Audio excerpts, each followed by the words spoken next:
إطار العادة وفي إطار الأنشطة التربوية التي تقوم بها مدرسة الخنساء الابتدائية.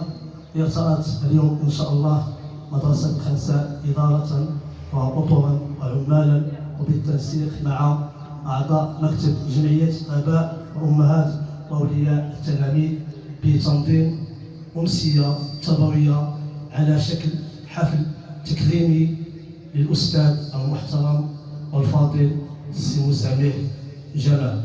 بهذه المناسبة نرحب بالحضور الكريم ونتمنى أن تمر هذه الأمسية في جو عائلي إن شاء الله، والله ولي التوفيق، فمرحبا بالجميع. خير ما نبتدئ به أمسيتنا هذه إن شاء الله آيات بينات من الذكر الحكيم يتلوها على مسامعنا المقرئ سي يوسف العامري، وهو إمام مسجد المصطفى بمدينة وجدة، وليتقدم مشكورا جزاه الله خيرا. أعوذ بالله من الشيطان الرجيم.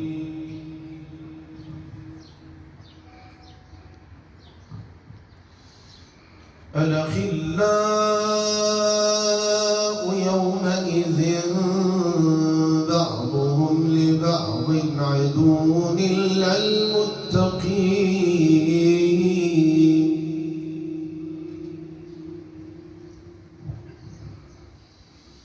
يا عبادي لا خوف عليكم اليوم ولا أنتم تحزنون.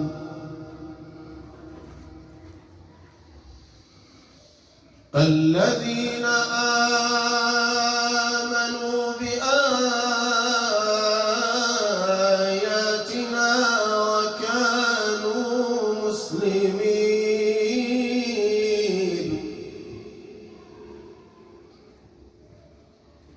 وكانوا مسلمين ادخلوا الجنة أنتم وأزواجكم تحبرون.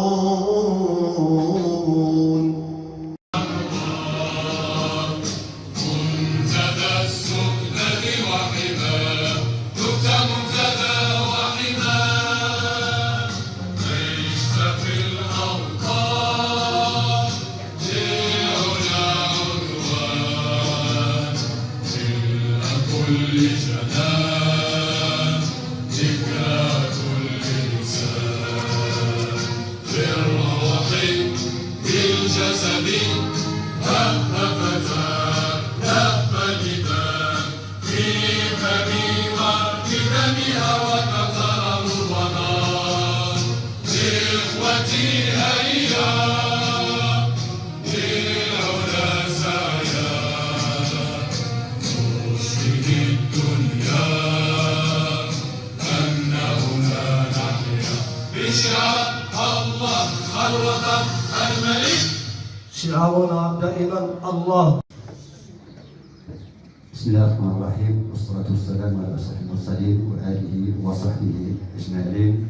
أيها الحضور الكرام، مرحبا بكم في هذا الحفل الذي نقيمه على شرف أستاذ سيتقاعد بعد أن قضى مدة طويلة بهذه المؤسسة كلها عطاء وتضحية، وآنت الحين أن يرتاح ويتفرغ لمشاريع أخرى كانت العملية التعليمية والعمل المهني اليومي يحول دون تحقيقها. الآن وقد تخلص من هذا العبء، فله كل التوفيق إن شاء الله، أنه نتمنى له الصحة والعافية وطول العمر. وكذلك على شرف أستاذة ستغادرنا لمؤسسة أخرى بإقليم تمارا الصخيرات. هذه المناسبة نقدم لها الشكر الجزيل على ما بذلت من مجهودات في أستاذة صالحة الزروقي، نعم، على ما بذل المجهودات التي بذلتها في سبيل تربية الناشئة. والقاسم المشترك هذه السنة اللي كيحتفلوا بجوج ديال الناس عندهم واحد الخواص مشتركه، وشنو هو؟ السعه الصدر والهدوء والرصانه، اللي شي حوايج قل ما يتم. هذا هو الملاحظه اللي لاحظتها، تبارك الله عليهم، سبقوا عليهم واحد الثقه. بالنسبه للحضور الكريم، انا كنقدم لكم الشكر الجزيل على تلبيه الدعوه، لان تلبيه الدعوه راه عرفان واحترام، وكنقولوا بالعربيه الدارجه ديالنا كتكبروا بنا. إذن شكر جزيل لكم. وبالمناسبه راه معنا واحد المفتش حتى هو لم يبخل على المؤسسه بالنصائح والارشادات والتوجيهات، وكان يعمل جاهدا على ان يعطي ما جمعه من خبرات وتجارب ويمدها للاساتذه لتنير دربهم في العمليه التربويه.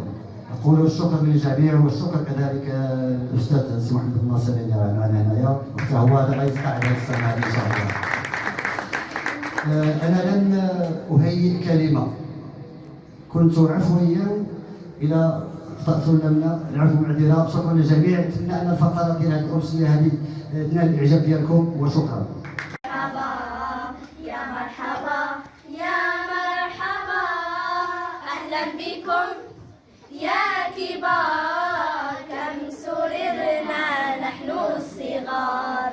أهلا بكم يا كبار، كم سررنا نحن الصغار. فسمعتم صوت الأطيار وابتهجتم يا أخيار. يا مرحبا يا مرحبا يا مرحبا يا مرحبا، أهلا بكم يا كبار، كم سررنا نحن الصغار. أهلا بكم يا كبار، كم سررنا نحن الصغار. يا سمعتم صوت الأطيار وابتهجتم يا أخيار. يا مرحبا يا مرحبا يا مرحبا يا مرحبا، أهلا بكم يا كبار، كم سررنا نحن الصغار. أهلا بكم يا كبار، كم سررنا نحن الصغار. يا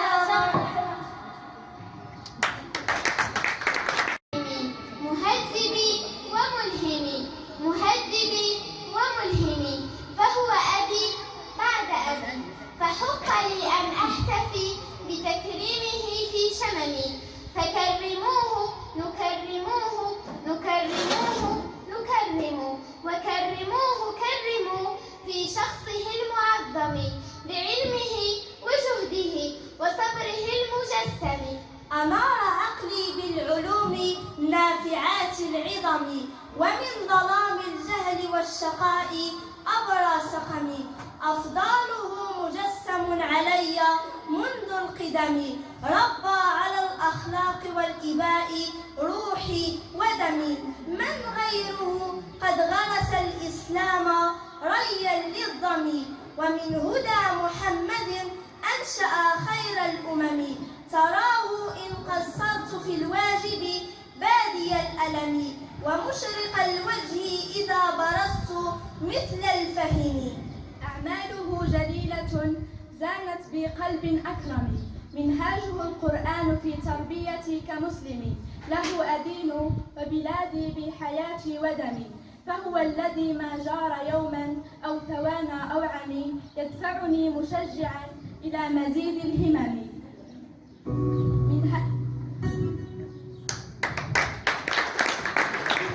فهو أبي بعد أبي، أجله معلمي، فحق لي أن أحتفي بتكريمه في شممي. فكرموه كرموه في شخصه المعظم.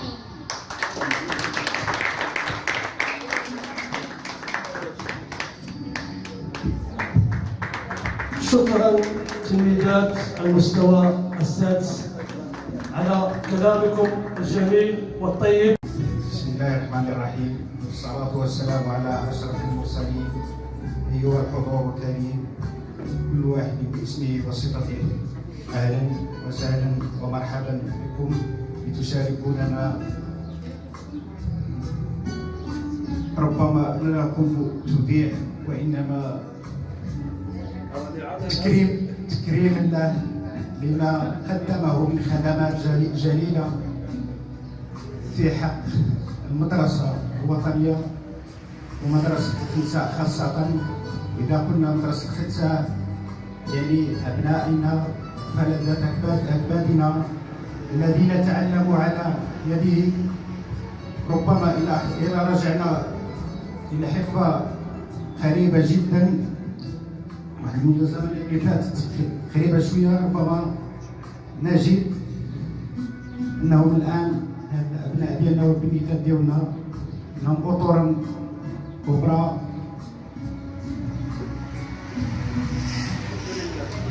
وأتمنى من الله عز وجل أن يجعل مقامك ومنصبك مع الصديقين والشهداء والرسل إن شاء الله، لأنك في مرتبة نظرا لما قدمته لهذه الناشئة وللمجتمع، لأن لولا المعلم لما وصلنا إليه. فمهما قلت في حقك أيها الرجل الشام، الرجل الطيب، الرجل المثابر، الرجل ربما جميع الصفات إذا استحضرناها هنا فلا يجب أن أقول لك شكرا وتقبل الله منك هذا العمل الذي لا يقارن مع أي عمل آخر في هذه الدنيا. وكما أشكر وأستحضر ربما وأجدد الشكر لزميلاتك وزملائك القدامى الذين أحيلوا على تقاعد سابقا، أقول لهم لأننا ولم ننساكم، دائما أنتم في قلوبنا. وكذلك كما أشكر خطوط التربوية وإدارة المؤسسة والعاملين بها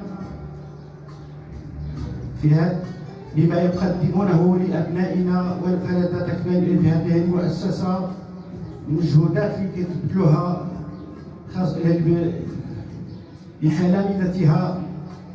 وأتمنى لكم مزيدا من العطاء ومسيرة موفقة في هذا الشأن التربوي. وكذلك لا ننسى شخص، واحد الإنسان يقدم واحد الخدمات كبيرة جدا للمنظومة التربوية وخاصة في مدرسة الخنساء. دائما نستحضر مدرسة الخنساء، ألا هو الرجل الهادئ والرزين، ألا هو الأستاذ السيد محمد الناصري المفتش التربوي. حقيقة أعطى الكثير والكثير، ومن لم يعرف لم يعرف إيش يعني في هذه المنظومة، لأنه إنسان يخدم ربما يخدم في هدوء واحد ما تجيبوا خبر ديال بأنه راه خدام، لا ماشي هو هذا هو المفتش تاع المنظومة التربوية، ولكن يعرف الحقيقة ديالو، راه قدم واحد حاجة كبيرة للمنظومة. وربما الأساتذة راه عارفين شكون هو هذا السمح الناصري وداكشي اللي كيقدموا له. وكما أتمنى أشكر كثيرا اللي سهر تنظيم هذا الحفل المتواضع خدمة ديما خدمة المدرسة، لأن أكثر من واحد إنسان ولا جازينا ولا راح نكرموا المدرسة، نكرموا العلم. أشكرهم جميعا، ولا أنسى كذلك أعضاء مكتب جمعية الآباء ربما لما ذكرتش، ونشكركم ونتمنى لكم كل التوفيق، ونتمنى الله يتقدم لكل عمل ديالكم اللي قدمتوه لهذه المؤسسة من الوهلة الأولى إلى يومنا هذا.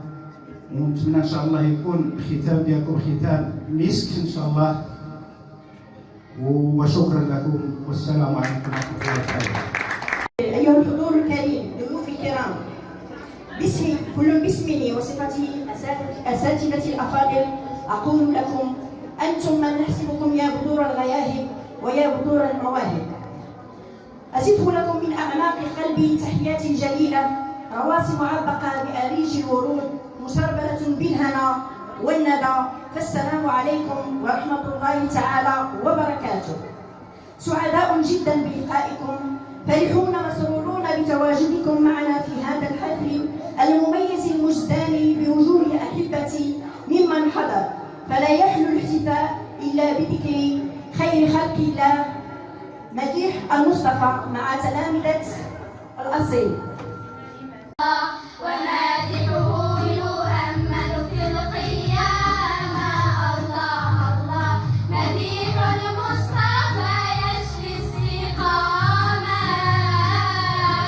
ومادحه يؤمل في القيامة على الأعتاب يا أهل النبي، الله الله وقفنا بين أيديكم نحيي، الله الله نحيي بالصلاة على النبي محمد النبي الهاشمي،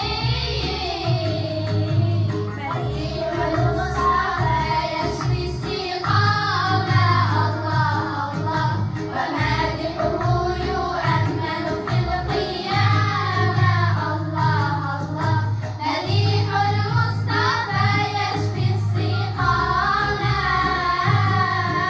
ومادحه يؤمل في القيامة، وريق المصطفى يشفي العليلة، الله الله وعين قتادة خذها دليلا، الله الله فمن في البئر أضحت سلسبيلا، وصار لصحبه شهد المنامى، مديح المصطفى يشفي السقامة، الله الله ومادحه يؤمل في القيامة، الله الله مديح المصطفى يشفي السقامة، ومادحه يؤمل في القيامة، خرجنا في الضحى ولسوف ترضى، الله الله وسر قلوبنا ذاك العطاء، الله الله وحاشا يا رسول الله ترضى، وفينا من يعذب أو يساء،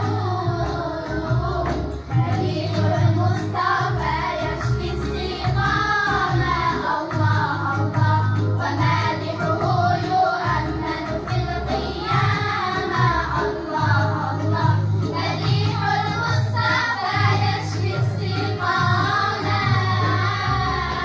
ومادحه يؤمل في القيامة،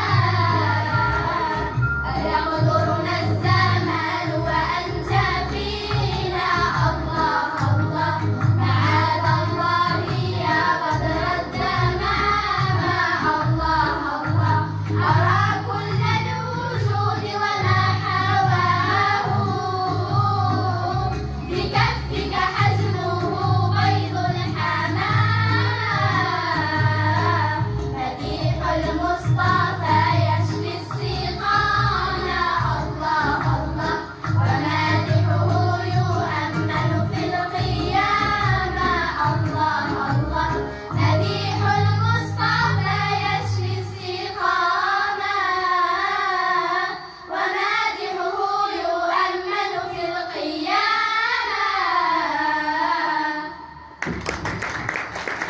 الحمد لله رب العالمين، وصلى الله وسلم وبارك على سيدنا محمد وعلى اله وصحبه اجمعين. بدايه باسمي وباسم اللجنه المشتركه الجهه المشتركه الأصيل بجهه الشرق، ينبغي ان نتقدم بالشكر الجزيل لهذه المؤسسه بقياده السيد المدير المعظم المحترم، ونشكر كذلك الطاقم الإداري التربوي وجمعية أولياء الآباء التلاميذ وهم الحاضرين.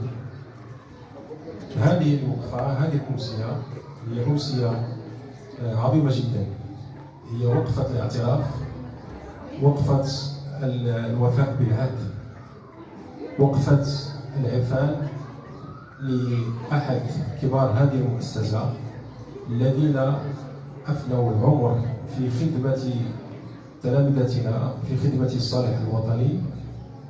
هذا الرجل العظيم الذي الآن نكرمه ونهنئه على كل ما بذل في خدمة المنظومة، وقد كان صلتي به في دورات تكوينية تحضرها الأكاديمية الجهوية أو المديرية الإقليمية لفائدة مدرسي ومدرسات التعليم الأصيل الجديد.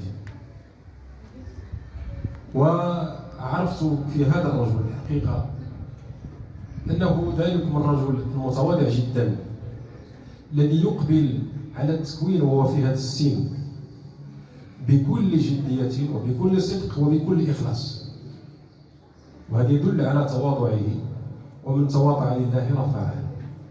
ويدل أيضا على أن هذا الرجل يبحث عن أن يطور ذاته ويرقي أداءه رغم أنه سيحال على التقاعد، فتجد فيه مثال ذلك المدرس الذي يبحث عن التجديد وعن التطوير.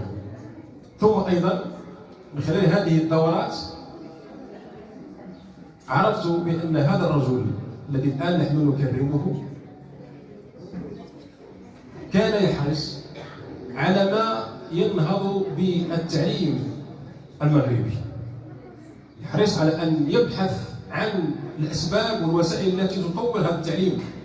فلما وجد التعليم الأصيل وجد بأن هذا المكون من شأنه أن ينهض بالمنظومة وأن يرقي المنظومة، فتمسك بهذا التعليم الأصيل وعض عليه بالنواجذ وحرص على أن ينجح التجربة، وكان دائما يعبر عند انتهاء كل دورة تكوينية عن هذا الشعور وعن هذا الإحساس.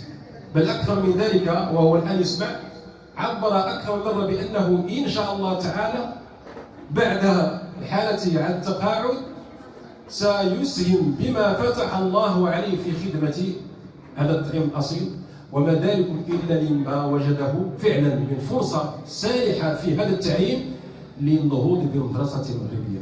ونقول بأن هذه المدرسة المغربية إذا كانت في حاجة ماسة فهي في حاجة إلى الروح، وفي حاجة إلى المعنى، وفي حاجة إلى ما يربطها بالأخلاق والقيم. المجهودات كثيرة وكثيرة جدا، ولكن خصنا واحد الدفعة ديال هذا الجانب المعنوي، الجانب الروحي الذي يربطنا بهويتنا وبثقافتنا، فوجد هذا في التعليم الأصيل. نشكره كذلك على أنه تقبل قسم السادس أصيل بالقبول الحسن منذ أن كان هذا الأصيل إنه يتولى تدريسه في هذه المؤسسة العتيقة. فأسأل الله عز وجل أن يبارك في عمره وفي صحته وأن يحفظه، ونسأل الله عز وجل بعد إحالته على التقاعد، وهو يعلم بأنه لا تقاعد في الإسلام، الإسلام ما فيش تقاعد، وإنما هو تغيير المواقع وتغيير الأدوار وتغيير الوظائف من أجل خدمة المشروع الذي نؤمن به فقط. وإلا فالمسلم لا يتقاعد، لأن أعمالنا عبادات، وربنا تعالى يقول واعبد ربك حتى يأتيك اليقين. كانش الراحة إن شاء الله تعالى في الجنة، فاطلبوا الله تعالى أن يجعله إن شاء الله عز وجل من الخادمين لهذا البلد ولهذا المنظومة، وأن يرزقه الصحة والعافية ويبارك له في الجهد وفي العمر حتى يتولى إن شاء الله تعالى خدمة ما بقي في عمره طاعة الله وطاعة رسوله صلى الله عليه وسلم، وأن يجعله إن شاء الله تعالى وإن جميعا مع سيدنا محمد صلى الله عليه وسلم في الفردوس. آمين آمين، والسلام عليكم ورحمة الله تعالى وبركاته. تصفيقات على تفضل عليكم وشكرا جزيلا للجميع.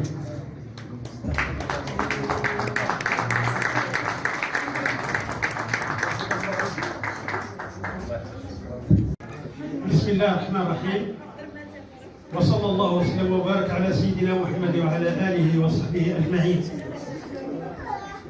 الحضور الكرام،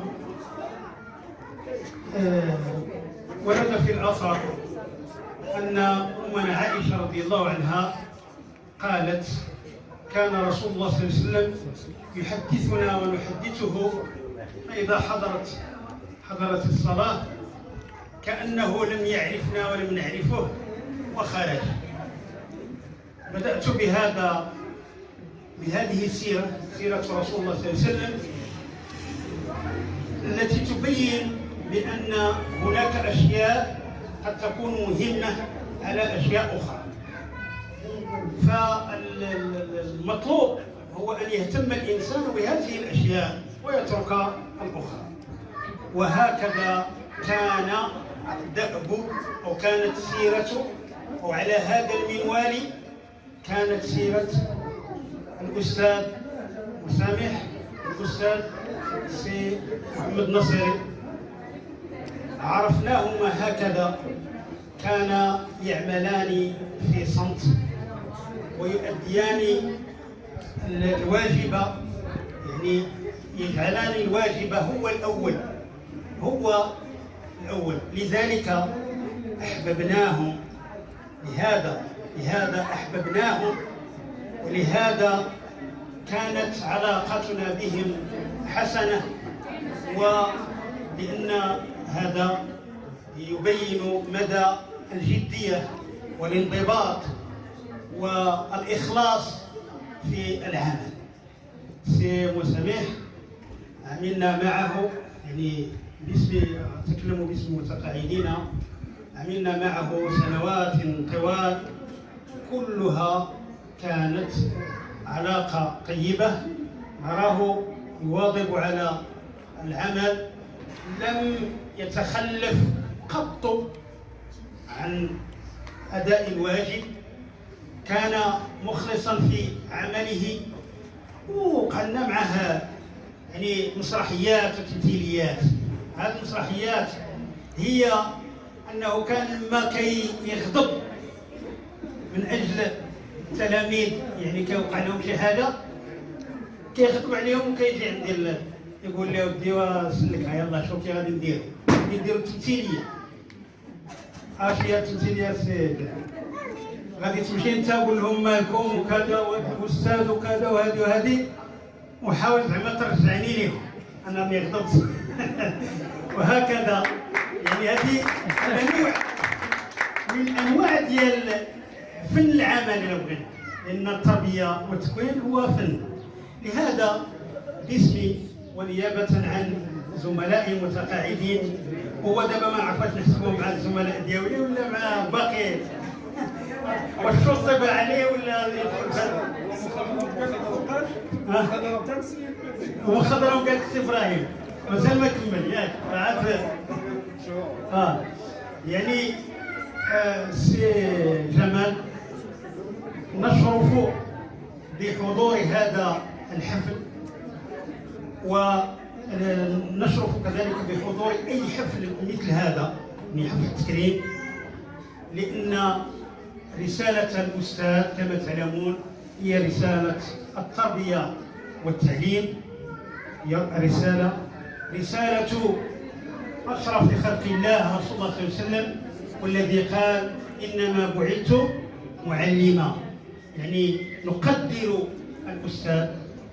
ولذلك نتمنى كذلك للأستاذة صالحة الزروقي التي اشتغلت كذلك معها، نتمنى لها مقاما طيبا في المدرسة والمدينة التي انتقلت إليها، وهي جاءت من هناك، ولكن الجو ديال الشرق يمكن ما جاش معها، واخا هي من الشرق، يعني هي يعني غربية. الناس ديال الغرب راكم شفتوا كي دايرين، غرابة واعرين كنقولوا، ولكن الحقيقة الغرابة هما اللي مزيانين، هما ساهلين، حنا شوية بحال إيمان تبان ليه هزات راسها، لأن حتى هي من فاس الفسوق الغرب، ما بغاتش على غرابة نقولوا واعرين. نطلبوا الله سبحانه وتعالى أن يبارك لأخينا سي جمال في هذا التقاعد، ولأخينا سي محمد ناصر كذلك، ولأختنا المنتقلة الأستاذة كذلك في هذا المشوار الجديد. نطلب الله سبحانه وتعالى باش يكون يعني ما بعد التقاعد عمل كما ذكر الأستاذ. يعني هذه هي النصيحة اللي نصحونا بها اللي سبقونا، ما خصناش نتوقفوا.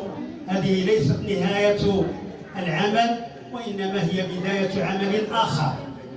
الآن إذا كان شوية كيقصر في العبادات ديالو في الصلاة، ما كناش كنصليو كنجيبو داك الخشوع، كتبقى تخمم في شي أشياء اللي كتهم العمل وكذا. الآن غادي تتفرج، إلا ما كنتش كتصوم شي أيامات اللي كذا ممكن، وهكذا تقرا شوية قرآن وتنخرط شي عمل اللي يكون تقريبا دائم باش ما تلقاش فرصة فينا، وما ديرش تسويف. يعني بعد في شهر 9 تكون بديت العمل ديالك في شيء آخر.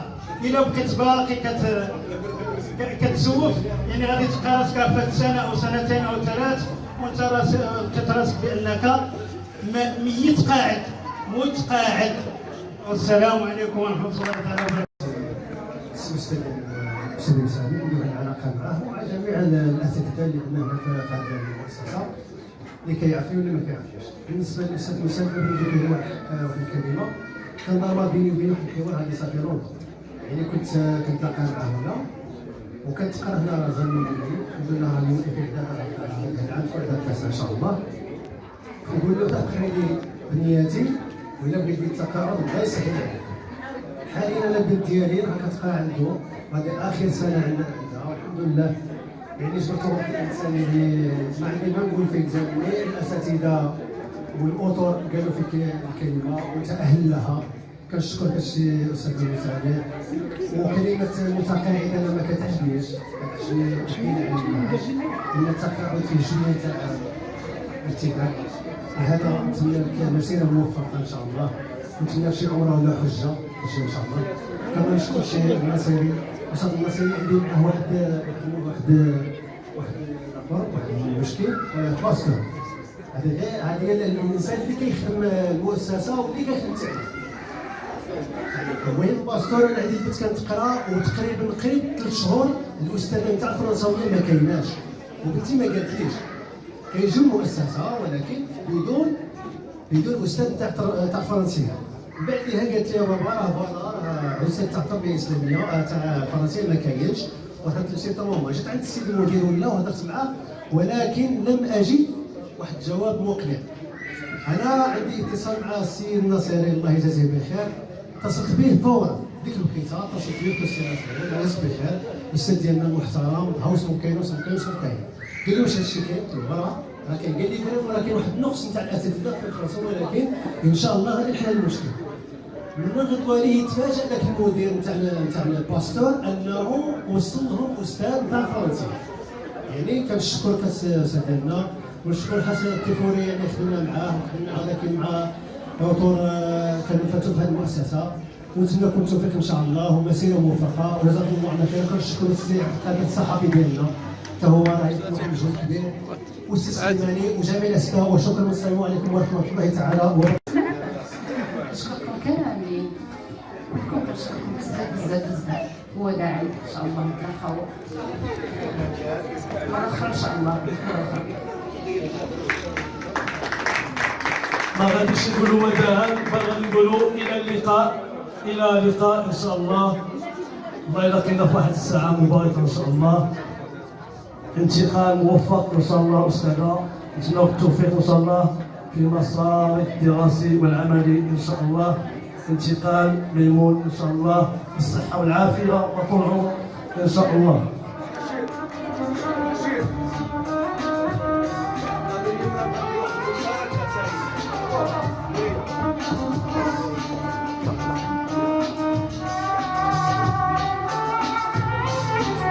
والآن مع صور تذكارية مع الأستاذة الفاضلة سيدة الزغوطي صالح ومع أخو البنات تفضل السي زلوم محمد في صفة مدير مدرسة الخنساء الابتدائية، والتحية دائما تضع. نشهده رشوا عليه بخورنا والحرملة.